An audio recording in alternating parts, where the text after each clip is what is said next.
my name is Jess. I'm actually a student here at ITP, and thought that I would present a project that I made for my Introduction to Physical Computing final that uses data from Wikipedia.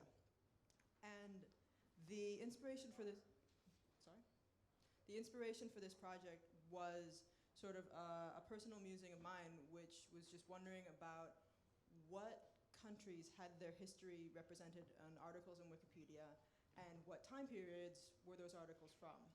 And so my original plan was to create a visualization of history on Wikipedia, which turned out to be a bit ambitious, given my technical skills. So I had to scale that back to just sort of some subsection of history, and just look at those articles instead. And what I settled on was soccer, because it seemed like that was a reasonable analog to all of world history and international relations.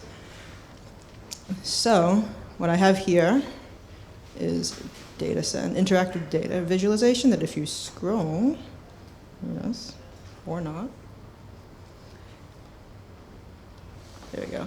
If you scroll the slider, you can see countries appear in the year change of, it'll show countries that had articles that were about events in that country, and the size of the circle will change depending on how many articles there were. So as you go through time, you can see more and more countries pop up, and hopefully a greater diversity of countries. Unfortunately, I'm having trouble scrolling this.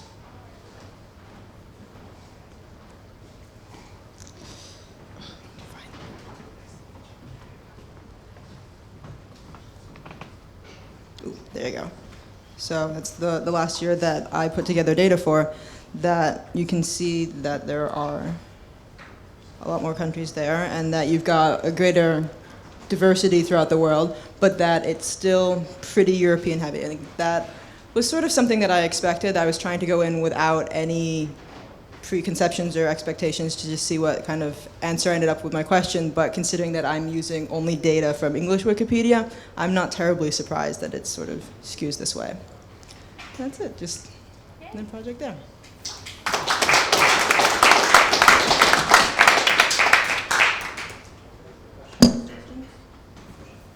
Yeah. You said that you got the data from Wikipedia.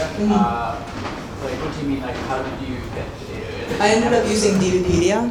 That getting the data sort of from Wikipedia was obviously the most difficult part of this. So they have some set data sets of scraping that they've done, and I got the sort of the soccer data set from them, and then sort of munched it down into what I could use for this. Then this is with D3 as well, so it's.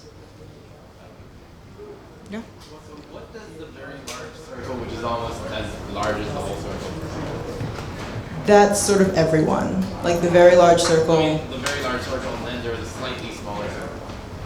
It's sort of the world, and then there are divided by continents, and it doesn't quite work exactly. But there's sort of, you can see that there's a very large circle, and that's Europe, and then kind of overlapping it, there's another circle that should be. Actually, no, Argentina is darker because it's also the circle for South America. How did Germany drop out of the picture after 1950? That 1966. There were not articles about soccer matches that were in Germany. You had Germany earlier. Yeah, but for What happens when the country goes out? that there are no articles for that year. It's not cumulative. No, it's not cumulative, it's just year by year. So if soccer was canceled in 1970, there would be no circles. I thought it was cumulative. Yeah. Is there a name for this type of visualization, this type of diagram, or is it a custom invention? This is a pack visualization. A path visualization? Yeah. PACK or PSC? PACK. Thanks.